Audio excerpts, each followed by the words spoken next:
Mheshimiwa Daktari Samia Suluhu Hassan, Rais wa Jamhuri ya Muungano wa Tanzania, ametoa shilingi bilioni 20 kwa ajili ya mfuko wa utamaduni, tayari bilioni 200 kwa ajili ya mikopo ya watengeneza maudhui mtandaoni, yaani content creator.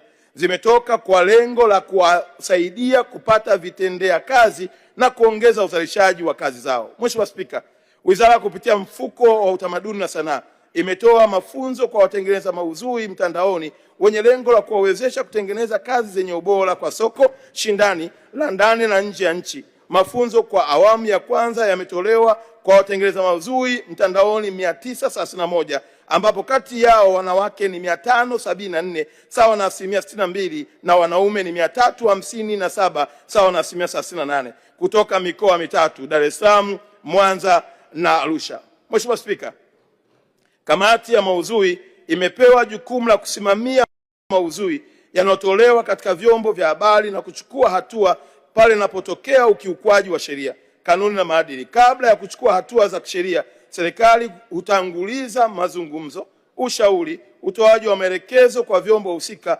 ikilenga kutoa fursa ya kujirekebisha. Hatua hizi huchukuliwa pale ambapo ukiukaji unaendelea, unajirudia au unasababisha madhara makubwa kwa umma.